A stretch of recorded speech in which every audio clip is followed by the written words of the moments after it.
After I was robbed, I couldn't sleep in my own home. My heart was pounding with fear and resentment.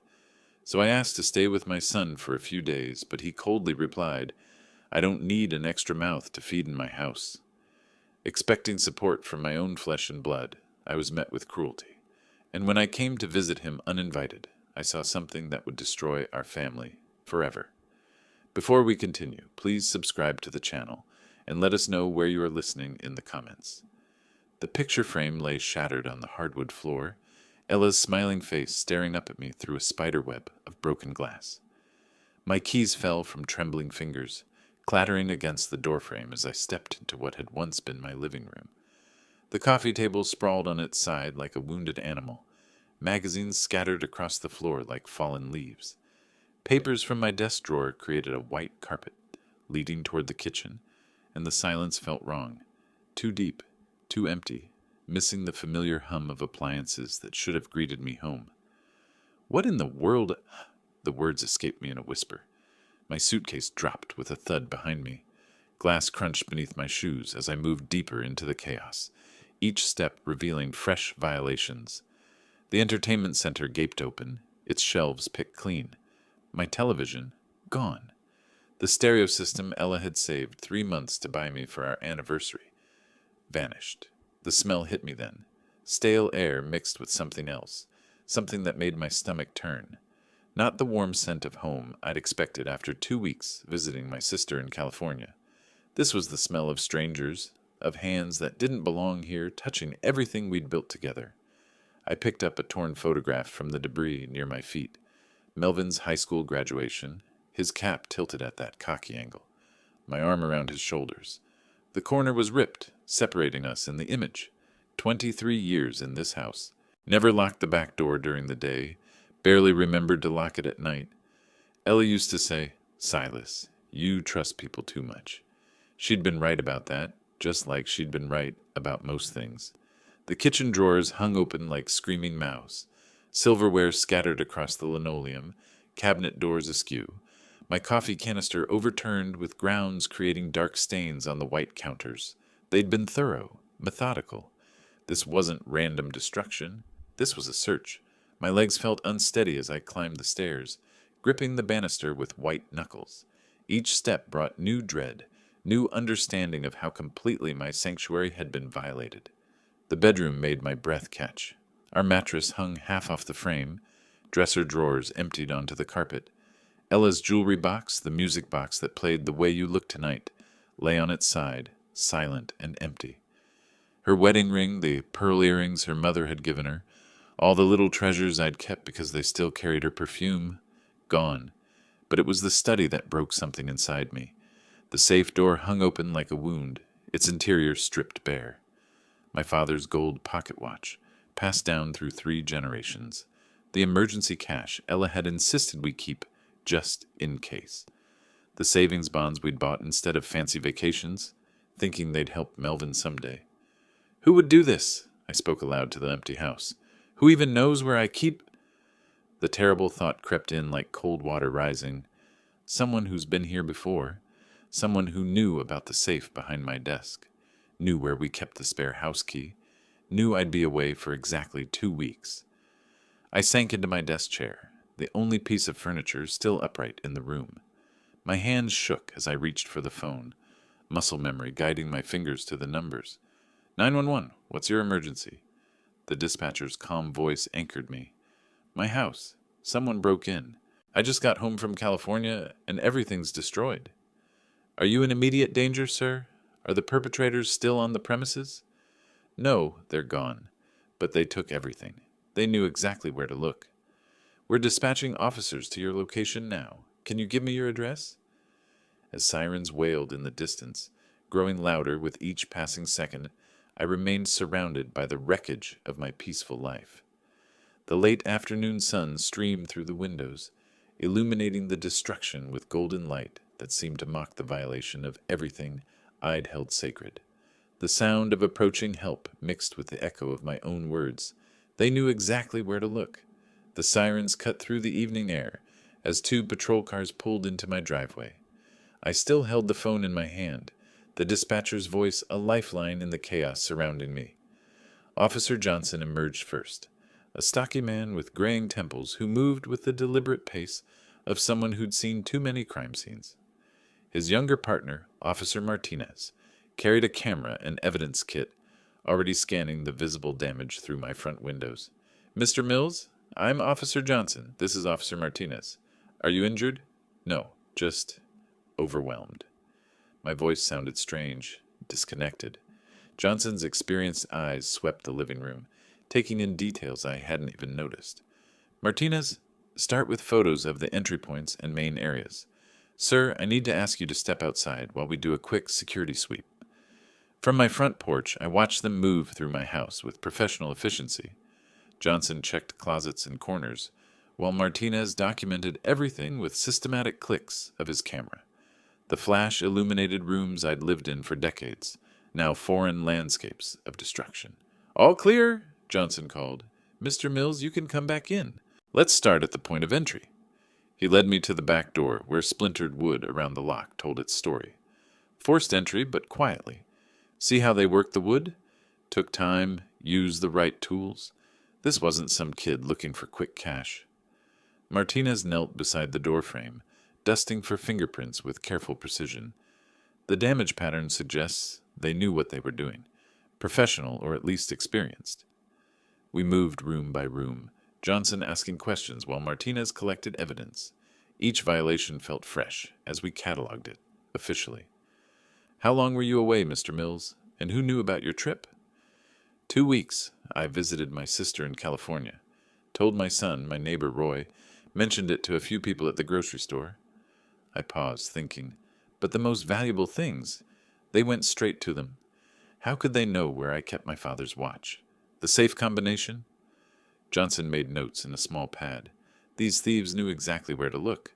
That suggests familiarity with your home. Do you have any ongoing disputes? Anyone who might hold a grudge? I'm retired, officer. I keep to myself. Help my neighbors when I can. I can't imagine who would do this. Martinez looked up from photographing my emptied safe. No random destruction here.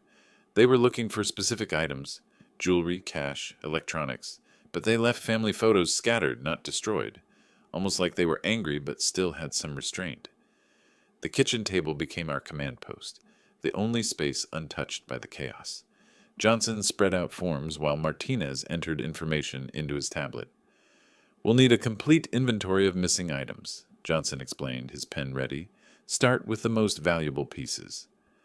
The list grew longer as we talked. The television, stereo system, my father's watch, Ella's jewelry, the emergency cash, even my good tools from the garage. Each item felt like another piece of my life torn away. "Mr. Mills," Johnson's tone grew gentler, "I need to ask about family members. Any financial troubles? Anyone who might need money quickly?" The question hit me like a physical blow. My son Melvin works as a mechanic. He's had some rough patches, but he'd never... I couldn't finish the sentence. Martinez looked up from his tablet. "Sometimes the people closest to us surprise us. Not saying it's family, but we have to consider all possibilities." They completed their work as darkness settled over the neighborhood. Johnson handed me a case number written on official letterhead, explaining the investigation process, the follow-up procedures, the slim chances of recovery. "One more thing," Johnson said as they prepared to leave. "You might want to consider staying somewhere else tonight. Sometimes perpetrators return, especially if they think they missed something." Martinez nodded. "Change your locks tomorrow, definitely, and maybe install a security system." I stood in my doorway, watching their taillights disappear into the night. The house felt different now, not just violated, but officially categorized, processed, reduced to case numbers and evidence tags. The silence returned, deeper than before. Fingerprint powder coated my furniture like ash, and yellow evidence tape marked areas I couldn't disturb. My home had become a crime scene, and I was now officially a victim. But Johnson's words echoed in my mind. Familiarity with your home. Someone who knew my habits, my hiding places, my schedule. The terrible possibility I'd been avoiding suddenly seemed less terrible and more inevitable. The police cars disappeared around the corner, leaving me alone with the wreckage and the growing weight of exhaustion. 2 weeks of travel, hours of emotional trauma, and now this hollow silence that seemed to press against my eardrums. I attempted to restore some order, uprighting a lamp here, stacking scattered books there. But every small effort revealed 10 more violations.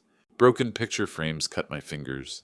Overturned furniture proved too heavy for my aging back. The futility of it overwhelmed me. My body ached from the flight, from hunching over evidence forms, from the tension that had seized my shoulders the moment I'd seen Ella's shattered photograph. The house felt unsafe now, contaminated by strange hands and suspicious motives. I needed help. For the first time in 5 years since Ella's funeral, I needed to lean on someone else. My phone lay buried under scattered papers from my desk. I found it beneath a pile of old tax documents, its screen cracked but still functional. The contact list felt foreign under my shaking finger. When had I become so isolated that calling my own son required courage? The phone rang 3 times before Melvin answered. "Dad?" His voice sounded strange, tight with something I couldn't identify. "Why are you calling so late?" "Melvin, son, something terrible happened. My house was robbed while I was in California." Silence stretched between us.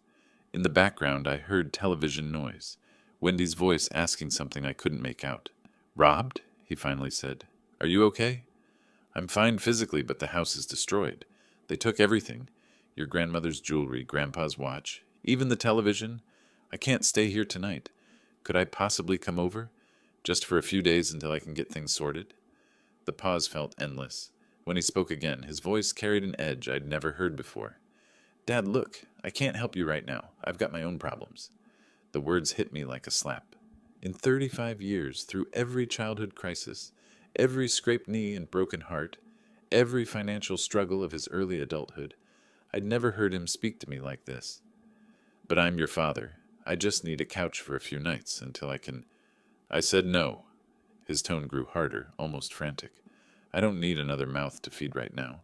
Find a hotel or something?" "Melvin, please. This is your childhood home. Someone violated everything your mother and I built together. I need family right now." "Well, family isn't always there when you need them, is it?" The bitterness in his voice shocked me. "You'll figure something out. You always do." The line went dead. I stared at the phone, replaying the conversation in disbelief. His mother would have been ashamed. We'd raised him better than this, taught him about loyalty, about taking care of family, about standing together when times got tough. But something in his voice haunted me. Not just cruelty, fear, guilt, maybe, like a child caught in a lie who lashes out to avoid consequences. No. His own son said no. The house felt colder now, the violations deeper. Material loss was one thing. Televisions could be replaced. Jewelry was just metal and stones. But this cut into something more fundamental. 35 years of birthday parties and baseball games, of scraped knees kissed better, and college tuition paid without complaint. And this was how family responded when crisis struck. I gathered a few clean clothes from my bedroom floor, stuffed them into an overnight bag that had somehow escaped the chaos. My back protested as I bent to collect scattered socks and underwear, but physical pain seemed minor compared to the hollow ache in my chest. The front door felt heavier than usual as I pulled it closed behind me. Each step across my yard toward Roy's house carried the weight of defeat. The porch light next door glowed like a beacon, promising the kindness my own blood had denied me. As I walked through the cool evening air, one thought kept circling back. Melvin's voice had sounded wrong, not just cruel, but desperate, like someone trying to convince himself as much as me, like someone carrying a terrible secret. Roy's front door opened before my knuckles could touch the wood. His weathered face, lined with concern, appeared in the yellow porch light like a lighthouse keeper welcoming a storm-tossed sailor to shore. "Silas, come in, come in." He stepped aside, gesturing me into his modest living room. "I saw you walking over. Police already asked me everything about what happened." The warmth of his home enveloped me like a physical embrace. Unlike my violated sanctuary, Roy's place felt safe. Worn furniture arranged with military precision, photographs of his service years lined up on shelves, everything in its proper place. "What a terrible thing to happen," he continued, taking my overnight bag. "In this neighborhood, 23 years we've been neighbors, and I never thought I'd see the day when something like this would touch our street. Relief flooded through me. Here was someone who understood, someone who cared without conditions or cruel rejections. Of course you'll stay here, Roy said, already pulling blankets from a hall closet. Should have thought to offer earlier, but I figured family would... Well, never mind that now. He set up the couch with military efficiency, each pillow positioned just so. Within minutes, he had a proper sleeping arrangement prepared and was guiding me toward his kitchen. Coffee? Tea? Something stronger? Roy pulled out chairs around his small table. You look like you've been through a war zone. Coffee would be perfect. I sank into the offered chair, suddenly aware of how much my body ached. Roy moved with purpose, starting the coffee maker, retrieving mugs from perfectly organized cabinets. The familiar ritual of hospitality soothed something raw inside me. I told Officer Johnson everything I could remember, he said, settling across from me as the coffee brewed, about seeing your Melvin's Honda at your place a few times this week. My head snapped up. You saw Melvin? Tuesday morning, I think, and maybe Thursday afternoon. Roy nodded, pouring steaming coffee into our mugs. Good boy. Checking on his dad while you were away. I waved, but he seemed in a hurry, probably worried about you traveling alone at your age. The coffee warmed my hands, but Roy's words sent a different kind of heat through my chest. Pride mixed with confusion. He's always been protective, I said slowly. His mother taught him to look after family. Smart woman, your Ella. Rest her soul. Roy raised his mug in a small salute. She'd be proud to see how he watches out for you. But even as I nodded agreement, something nagged at the edges of my thoughts. If Melvin had been checking on the house, why hadn't he mentioned it during our phone call? Why had he seemed so strange, so defensive? I'm glad he was keeping an eye on the place, I said finally. Makes this whole thing even more puzzling. Roy leaned forward, lowering his voice conspirationally. Between you and me, I think this was professionals. The way they knew exactly what to take, how quiet they were about it. This wasn't some desperate kids looking for quick cash. You think so? 26 years in the service teaches you to read situations. Someone planned this carefully, knew your routines, knew when you'd be gone. He paused, sipping his coffee. Question is, who could have known all that? The question hung in the air between us like smoke. I found myself thinking about everyone who knew about my California trip. The grocery store clerk who'd wished me safe travels. The mailman I'd asked to hold my deliveries. My sister, of course, but she lived 2,000 miles away. And Melvin. This feels so calculated, I admitted, like whoever did this had been watching, learning my habits. Roy nodded grimly. That's exactly what I told the police. Said it reminded me of intelligence gathering. Methodical, thorough, patient. We sat in comfortable silence, two old men trying to make sense of a senseless violation. Outside, the neighborhood settled into its evening quiet, porch lights creating pools of security in the darkness. I'll help you clean up tomorrow, Roy offered. No sense facing that mess alone. I appreciate that more than you know. The words came out rougher than intended. What else are neighbors for? Roy's smile was genuine, uncomplicated. Besides, I want to get a closer look at how they got in. Might need to upgrade my own security after this. As I prepared for bed on Roy's comfortable couch, his words echoed in my mind. Someone planned this carefully. The thought should have been frightening, but instead I found it strangely focusing. 30 years as an engineer had taught me that every problem had a solution. Every mystery had clues waiting to be discovered. Someone had violated my home, stolen my memories, and somehow I would find out who. The last thing I remembered before sleep claimed me was Roy's innocent observation. Good boy, checking on his dad. Morning brought clarity I hadn't expected. Roy's coffee, his genuine concern, and a decent night's sleep had restored some of my analytical thinking. After breakfast, I'd spent time organizing my thoughts, making lists of what needed to be done, who needed to be contacted. But one item remained at the top of my mental agenda: talking properly with Melvin. His townhouse sat in a development that had seen better days, modest homes built for young families starting out. I'd helped him with the down payment 3 years ago, proud that my son was building his own life, his own future. Now, parking in his narrow driveway, I noticed details I'd previously overlooked. paint peeling around the window frames, a small crack in the front step. The lawn needed attention. Times must be harder than he'd let on. I pressed the doorbell and waited. Sounds came from inside, movement, maybe voices, but no one answered immediately. Finally, footsteps approached, and the door opened to reveal Melvin's face, pale and startled. "Dad? What? What are you doing here?" His reaction caught me off guard. This wasn't the greeting of a son concerned about his father's crisis. This was the response of someone who'd been caught unprepared, possibly unwelcome. "Hello, son. Sorry to drop by unannounced, but we need to talk." I studied his face, noting the dark circles under his eyes, the way he kept glancing over his shoulder. "After last night's call, I thought we should clear the air." Yeah, okay. Come in, I guess." The living room felt cramped and cluttered, magazines scattered across a coffee table, dishes on every surface. Melvin moved with nervous energy, clearing space on the couch while avoiding my eyes. "Where's Wendy?" I asked, settling into the offered seat. "Work. She's pulling double shifts this week." He perched on the edge of an armchair, leg bouncing with anxiety. "Look, Dad, about last night. I was tired, stressed. Didn't mean to sound so harsh. I understand pressure, son. We all face difficult times." I kept my voice gentle, non-threatening. "But families should stick together during crisis, don't you think?" Melvin's laugh came out brittle, forced. "Right. Family. Of course." Something in his tone made me lean forward. "Roy mentioned he saw your car at my place a few times this week." The effect was immediate. Melvin's bouncing legs stilled completely, his face going rigid. "Did he? I don't remember driving by there." "You were checking on the house while I was away, weren't you? Looking after things like your mother taught you? Maybe once or twice?" His voice came out tight, defensive. "Why does it matter?" The contradiction struck me like a physical blow. First he didn't remember, now maybe once or twice.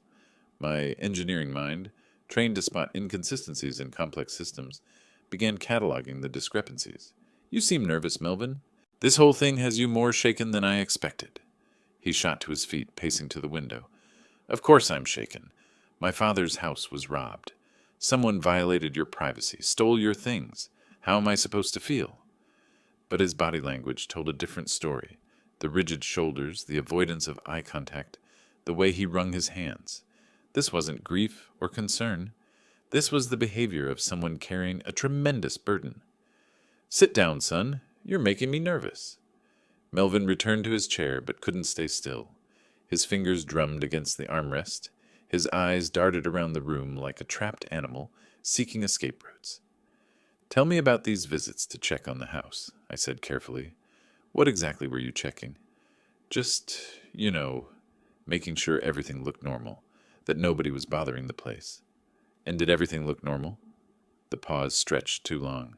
"Yeah, everything was fine." But nothing about this conversation was fine.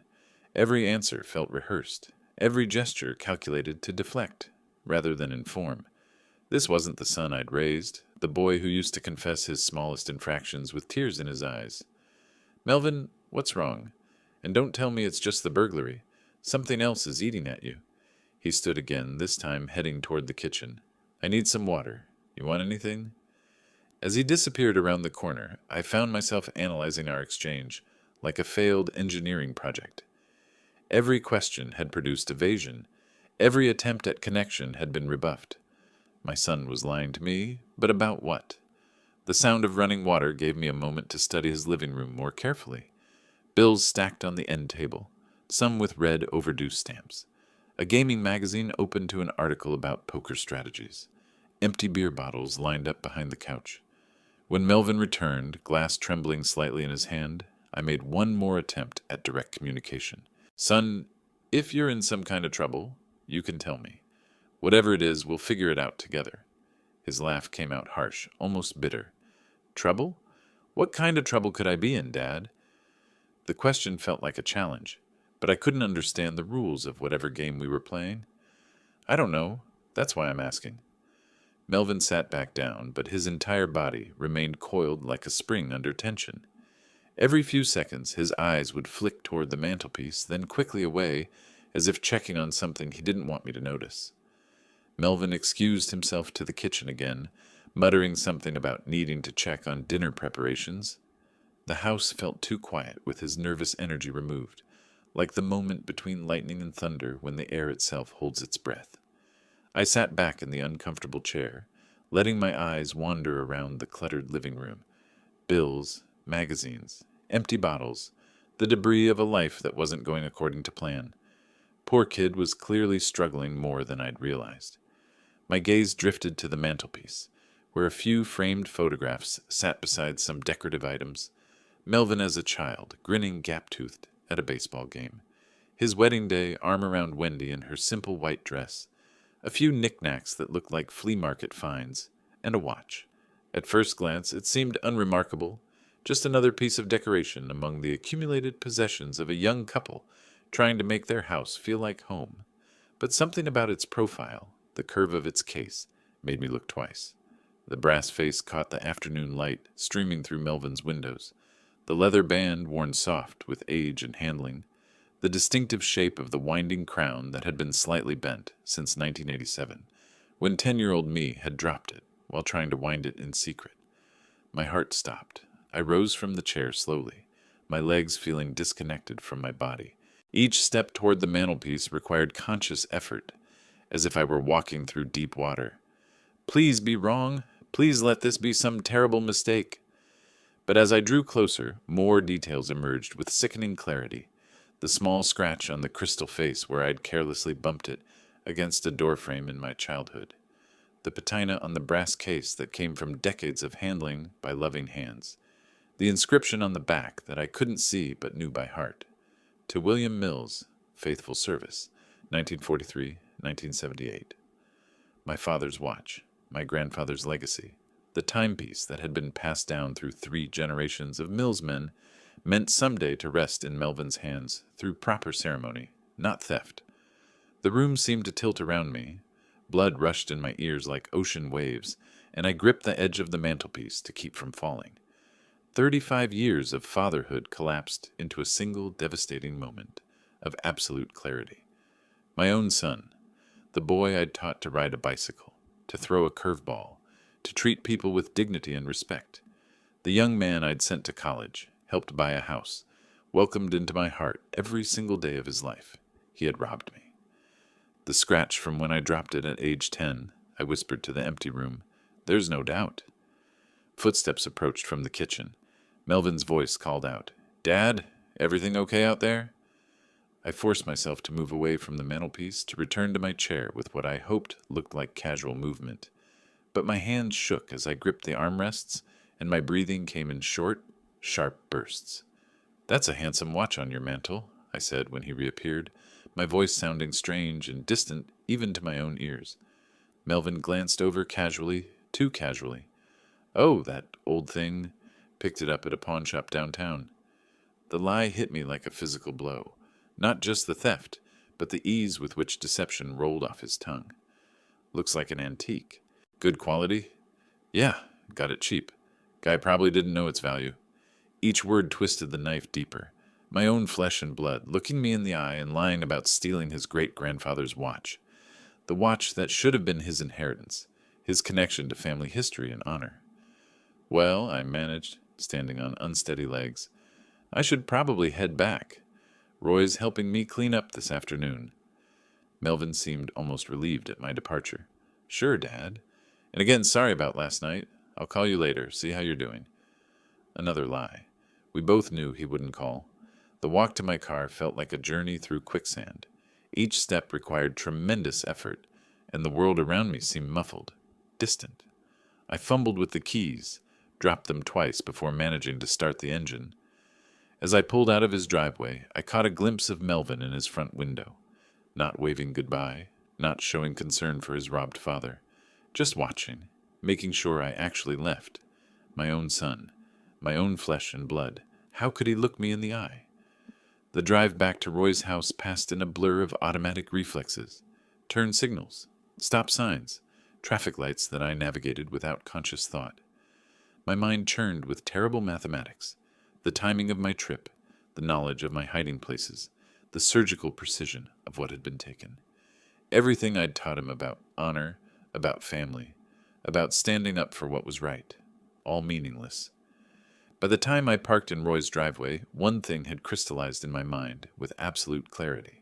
If Melvin thought he could destroy everything his mother and I had built together, steal from his own family, and walk away untouched, he had seriously underestimated what his old man was capable of. The boy had made the worst mistake of his life. Roy's borrowed Camry felt foreign beneath my hands as I gripped the steering wheel outside Melvin's townhouse. The key turned in the ignition with a mechanical click that seemed unnaturally loud in the afternoon silence. The scratch from when I dropped it at 12 years old. There's no mistaking it. Traffic moved around me in a blur of color and motion while my mind replayed the devastating moment of recognition. The distinctive bend in the winding crown, the patina that came from decades of loving handling, my father's inscription hidden on the back but burned into my memory. I pulled over at a gas station, hands trembling too violently to maintain safe driving. Customers walked past my windshield, living their normal lives while mine crumbled into fragments. 35 years of fatherhood reduced to a single undeniable truth sitting on my son's mantelpiece. The engine idled as I sat there, breathing deeply, trying to process what felt impossible to accept. Maybe there was an explanation. Maybe someone had sold it to him legitimately. But the timing, his nervousness, those visits Roy had mentioned, everything pointed toward one horrifying conclusion. 20 minutes passed before I trusted myself to continue driving. The streets of Omaha blurred past like watercolors in rain, familiar neighborhoods becoming foreign landscapes through my shock-clouded vision. Roy was working in his garden when I pulled into his driveway. He looked up with a smile that faded immediately when he saw my face. "Silas, you look like you've seen a ghost. The talk with Melvin didn't go well?" "Something's not right, Roy." The words came out hoarse, scratchy. "I can't explain it yet, but something's very wrong." He set down his pruning shears, brushing soil from his hands. "Family troubles can be the hardest kind. You need to talk about it." "Not yet. I need to be certain first. Need to check some things." Roy studied my face with the sharp eyes of someone who'd learned to read people under pressure. "Well, you know where to find me when you're ready. Coffee's always on." Inside his guest room, I lay on the narrow bed, staring at water stains on the ceiling. The watch image replayed endlessly, brass face catching afternoon light, leather band worn soft with age, sitting there like an accusation among the scattered possessions of my son's modest life. But doubt gnawed at the edges of my certainty. 35 years of raising him, teaching him right from wrong. Was it all meaningless? Had I failed so completely that the boy who once cried over stepping on an ant could rob his own father? The engineer in me demanded proof beyond emotion, evidence that would stand up to scrutiny, that couldn't be explained away or dismissed as coincidence. If I was going to destroy our relationship forever, I owed it to both of us to be absolutely certain. I pulled out a notepad and began making lists, a methodical approach to an impossible situation.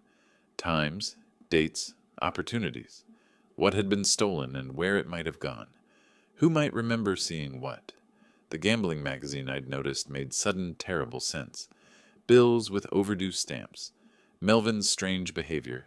His desperate rejection when I'd asked for help. The pieces formed a pattern I'd been too trusting to see. But I needed more than patterns. I needed proof that would satisfy a court of law, because that's where this was heading if my suspicions proved correct. 3 hours of planning later, I had a strategy. It would take time, patience, and the kind of methodical investigation that had served me well in 30 years of engineering problem-solving. If I was wrong, I would beg his forgiveness and spend the rest of my life making amends. If I was right, the boy who stole from his father would learn that his old man was capable of more than he'd ever imagined. The yellow pages felt brittle under my fingers as I searched for pawn shops across Omaha. Roy had lent me his car again, no questions asked, the kind of trust I'd once extended to my own son. 7 days of systematic investigation began with Pete's Pawn Palace on Dodge Street. The owner, a heavy-set man with suspicious eyes, examined the photographs I'd prepared carefully. "Yeah, I remember that watch. Vintage piece.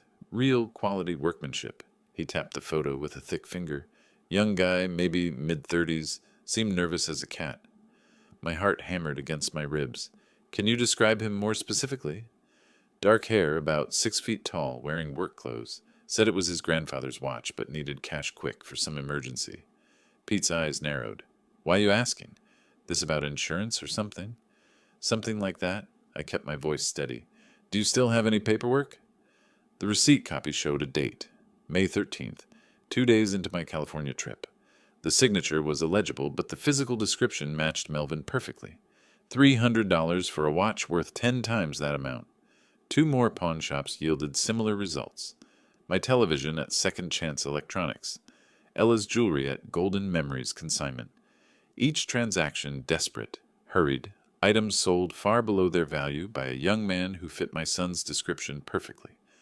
Mrs. Peterson, my neighbor 3 houses down, welcomed me into her kitchen with the enthusiasm of someone who rarely had visitors. Oh yes, I definitely saw that Honda Civic on the 13th, around 2 in the afternoon.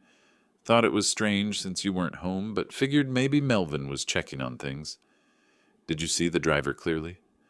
Not his face, but the build looked familiar. Young man, moved like he was in a hurry, parked right in your driveway, bold as anything. The timeline aligned perfectly. While I'd been having lunch with my sister in San Francisco, my son had been robbing my house 3 time zones away. Security camera footage from the Hendersons showed a Honda Civic matching Melvin's license plate number. The timestamp read 2:17 p.m., May 13th, right in the window Mrs. Peterson had specified. Each piece of evidence felt like another nail in the coffin of my hopes. The methodical part of my mind cataloged every detail, while the father in me died a little more with each confirmation. Friday evening, I followed him from the auto shop to Riverbend Casino, watched through the parking lot as he walked inside with the purposeful stride of someone feeding an addiction. 2 hours later, he emerged looking defeated, shoulders slumped, probably lighter by whatever money he'd started with.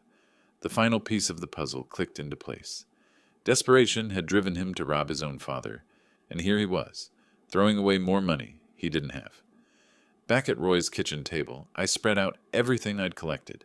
Photographs, receipts, witness statements, timeline documentation.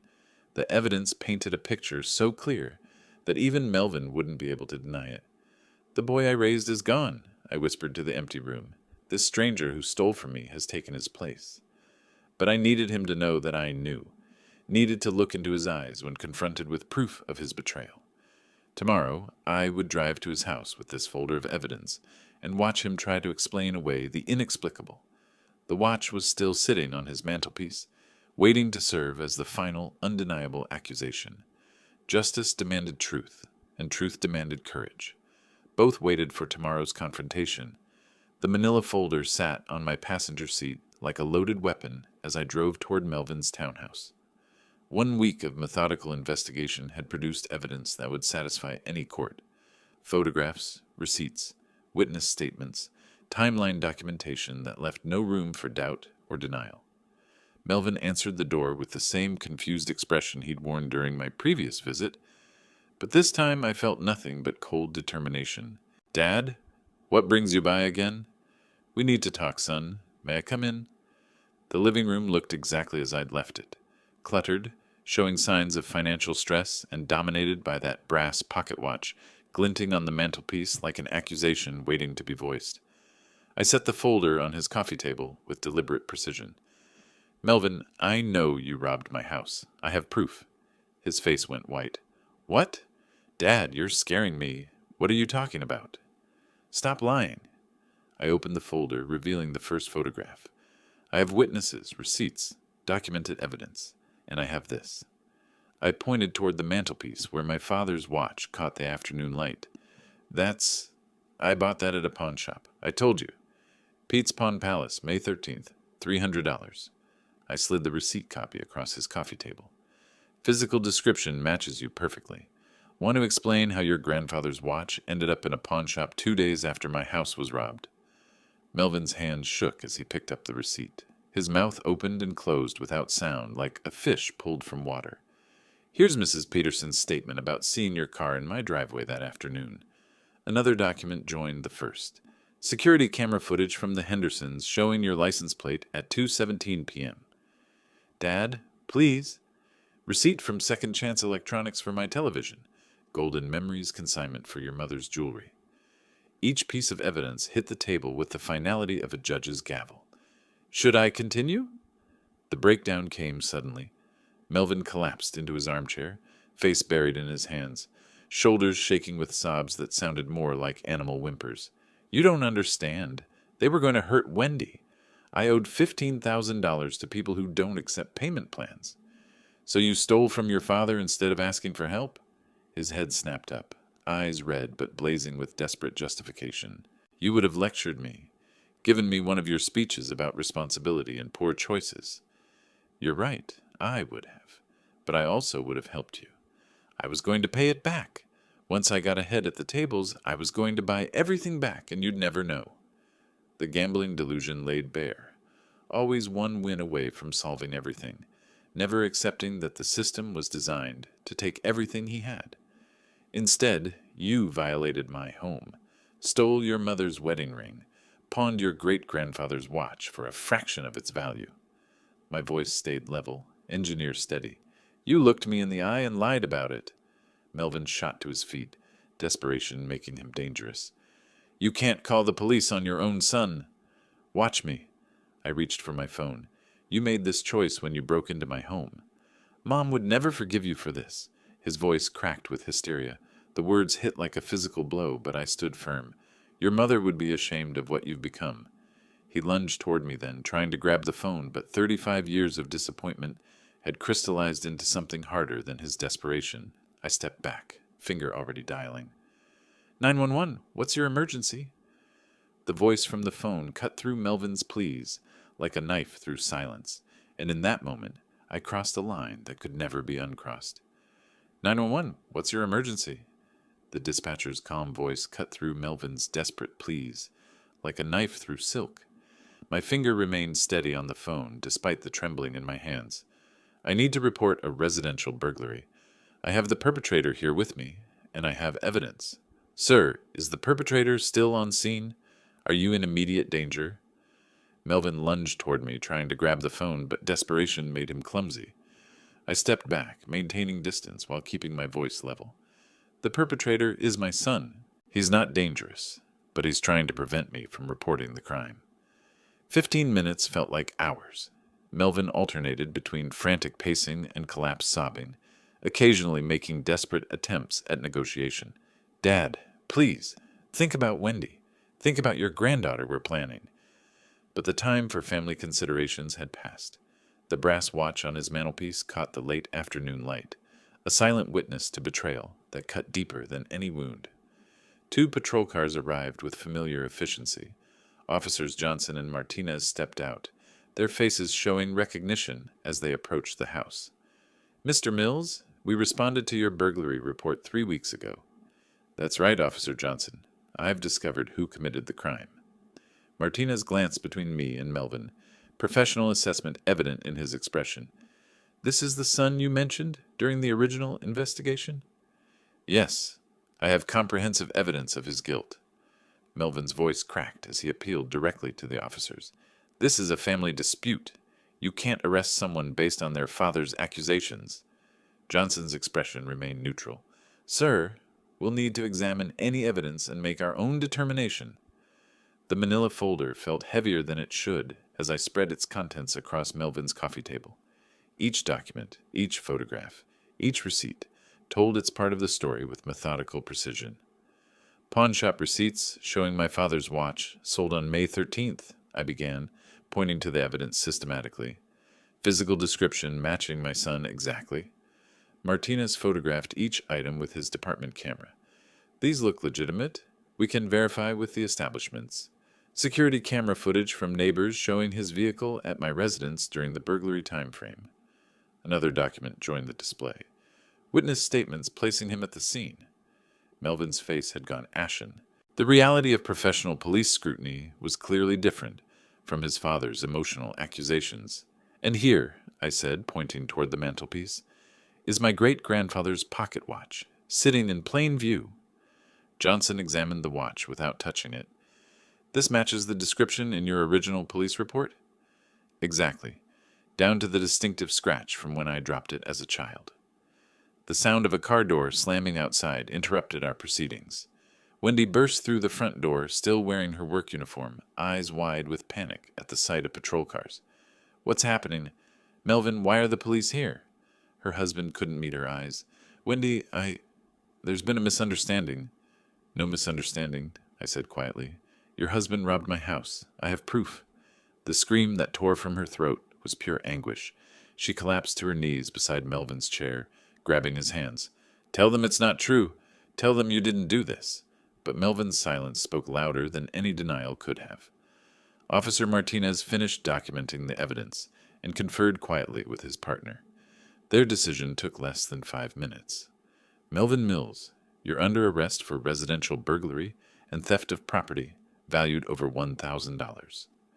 The Miranda rights sounded surreal, spoken in my son's living room, but the handcuffs clicking around his wrists were brutally real. Dad, please! Melvin's voice cracked as they escorted him toward the door. I'm still your son. That's exactly why this is necessary, I replied. Wendy's sobs echoed through the empty house as the patrol cars pulled away. I stood alone in the living room, staring at the empty space on the mantelpiece where my father's watch had been. The evidence was gone, confiscated for the legal process that would now unfold with inevitable precision. But the hollow feeling in my chest suggested that victory could be the most devastating defeat of all. 3 weeks had passed since the arrest, and sleep remained as elusive as the peace I'd expected to feel. Roy found me at his kitchen table again at dawn, nursing cold coffee and staring at court documents that had arrived in yesterday's mail. You keep this up, you'll waste away to nothing, he said, starting fresh coffee without being asked. The preliminary hearing notice felt heavy in my hands. July 15th, the date when my testimony would formally begin the process of sending my own son to prison. Sometimes I wonder if Ella would understand, I admitted, the first doubt I'd spoken aloud. Roy sat across from me, bringing the warmth of human companionship to my isolated struggle. Your wife was a wise woman. She'd see the principle behind the pain. But principles felt abstract at 3 a.m, when the weight of destroying my family pressed down like a physical burden. The house felt too quiet, without normal life continuing around me. The district attorney's office occupied the 8th floor of a downtown building that smelled of old carpet and institutional coffee. Ms. Rebecca Chen, the prosecutor assigned to our case, greeted me with professional sympathy. Mr. Mills, in 30 years of practice, I've never seen a father prosecute his own son with this level of documentation. Does that make it wrong? No, sir, it makes it extraordinary. The evidence is comprehensive. He'll likely accept a plea agreement to avoid trial. She spread photocopies of my investigation across her desk, pawnshop receipts, neighbor testimonies, security camera stills. Each piece of paper represented hours of methodical work, but also another nail in the coffin of my family relationship. Residential burglary with theft over $1,000 typically carries 2 to 4 years. With his clean record and family circumstances, he'll probably get probation with mandatory counseling. The Douglas County Corrections Center felt like stepping into another world.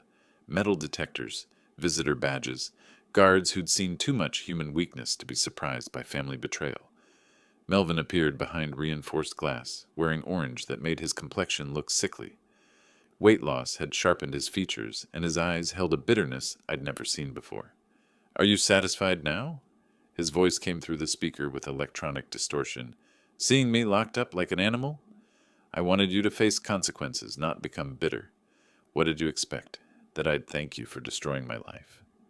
The conversation lasted 20 minutes and accomplished nothing except to deepen my growing doubt.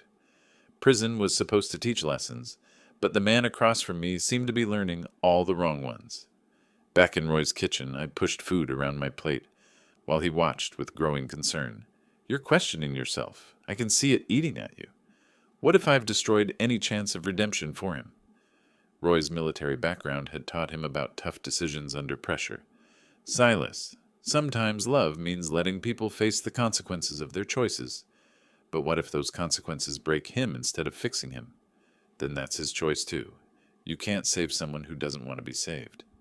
The mail brought more legal documents, more court dates, more reminders that the wheels of justice ground forward, regardless of a father's doubts.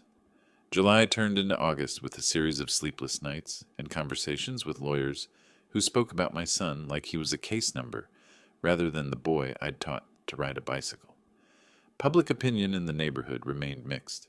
Some admired my principles, others questioned my family loyalty. Mrs. Peterson stopped speaking to me entirely after learning the full story. People think they understand until it's their own child, Roy observed during one of our evening walks. Maybe they're right. Maybe blood should be thicker than justice.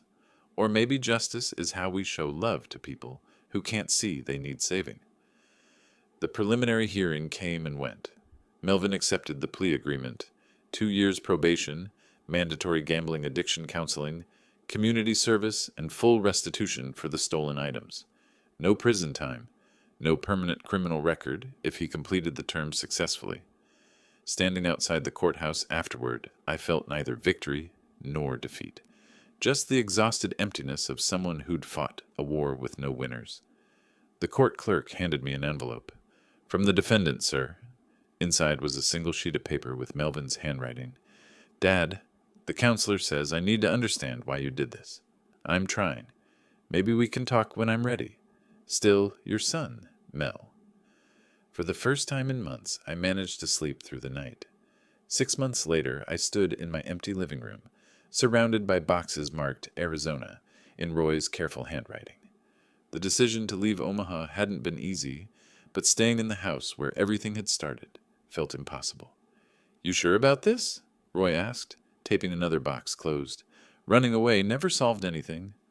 "I'm not running. I'm choosing to heal somewhere new." The letter from Melvin sat on the kitchen counter, its edges worn from repeated reading.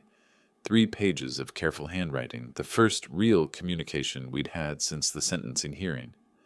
"Dad, the gambling counselor says I have to accept responsibility before I can make amends. You were right about the addiction controlling me. I see that now. The theft wasn't about the money.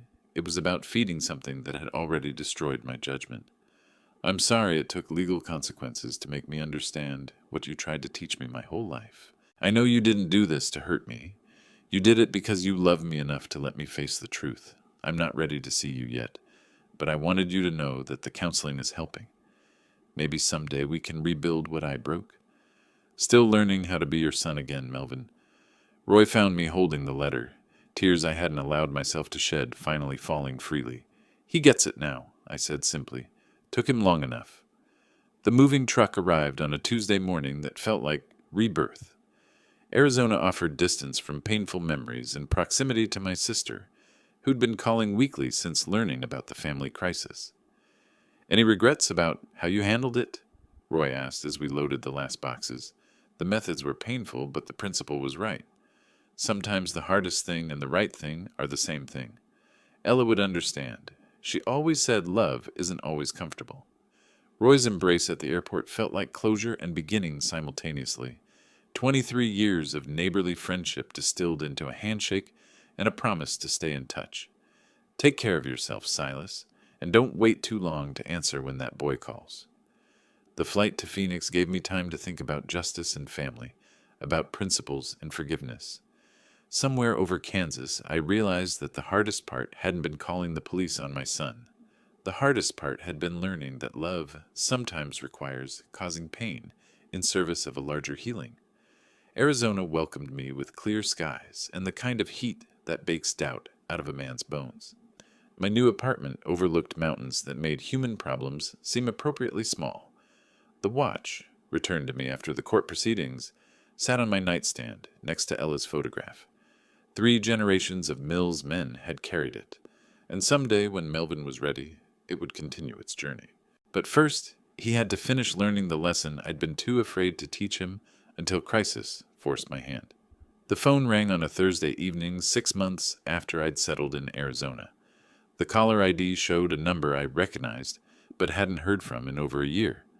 "Dad, it's me." Melvin's voice carried new weight, the sound of someone who'd traveled through consequence and emerged changed. "Hello, son. I wanted to call on Mom's birthday." Thought she'd want us to talk today. She would have. I've been sober from gambling for 8 months. The counselor says I'm ready to start making real amends. How do you want to begin? The conversation lasted 2 hours. We talked about addiction and accountability, about justice and forgiveness, about the difference between enabling someone and loving them enough to let them fall. I understand why you did it now, he said finally. I hated you for it, but I understand. I never stopped loving you, Melvin. Not for 1 second. I know, Dad. That's what made it so hard to accept. When I hung up, the desert sunset was painting the mountains purple and gold. Tomorrow would bring another conversation, and the day after that, another small step toward rebuilding what had been broken. Justice had been served. Now the real work of healing could begin. The watch ticked steadily on my nightstand, keeping time for a future where love and accountability could coexist, where tough choices led to stronger relationships, and where sometimes the greatest gift a father can give his son is the chance to face the consequences of his own choices. Ella's photograph smiled at me across the years, and I could almost hear her voice. Well done, Silas. Well done. If you like this story, please like this video, subscribe to the channel, and share your impressions of this story in the comments. To listen to the next story, click on the box on the left. Thank you for watching.